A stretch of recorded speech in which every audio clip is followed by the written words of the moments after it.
एक छोटे से गांव के किनारे हरे भरे जंगल का विस्तार था। उस जंगल में तरह तरह के पशु और पक्षी रहते थे, लेकिन सबसे चंचल और शरारती था एक बंदर जिसका नाम था मोटू। मोटू पूरे जंगल में अपने मस्ती के लिए मशहूर था।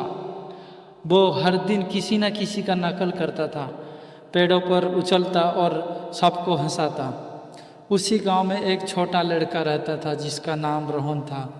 रोहन बहुत ही प्यारा और समझदार बच्चा था, लेकिन उसकी एक कमजोरी थी, वो हमेशा उदास रहता था। उसकी माँ का देहांत हो चुका था और पिता अपने काम में व्यस्त रहते थे। रोहन के पास खेलने का कोई साथी नहीं था, इसलिए वो अकेला रहता था। एक दिन रोहन जंगल के पास बैठा उदास मन से पत्थर को फेंक रहा था। तभी मोटू की नज़र उस पर पड़ी। बंदर ने उसकी उदासी देखी और सोचा, अरे वो लड़का इतना उदास क्यों है, इसे तो खुश होना चाहिए। मोटू धीरे धीरे पेड़ से उतरकर रोहन के पास पहुंचा और उसकी नकल करने लगा। कभी रोहन की तरह पत्थर फेंकता, कभी उसके जैसे सिर झुकाता। रोहन ने अचानक देखा कि कोई उसकी नकल कर रहा है। पहले तो वो हैरान हुआ, लेकिन मोटू की शरारत देखकर वो हंस पड़ा। इसके बाद मोटू और रोहन की दोस्ती हो गई। हर दिन रोहन जंगल में आता और मोटू से मिलता। दोनों मिलकर खेलते, पेड़ों पर चढ़ते और झूलते झूलते और खुश मस्ती करते। मोटू ने रोहन की उदासी को खुशी में बदल दिया।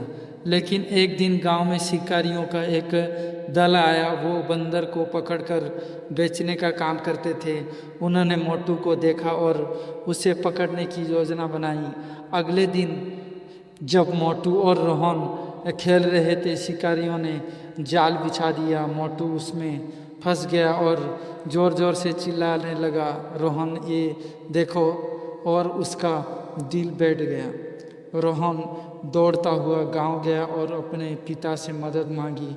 उसकी पिता ने गांव वालों को एकजुट किया और सबसे मिलकर शिकारियों को घेर लिया। शिकारियों को समझ में आ गया कि गांव वाले उन्हें माफ़ नहीं करेंगे, इसलिए उन्होंने मोटू को छोड़ दिया और भाग गए।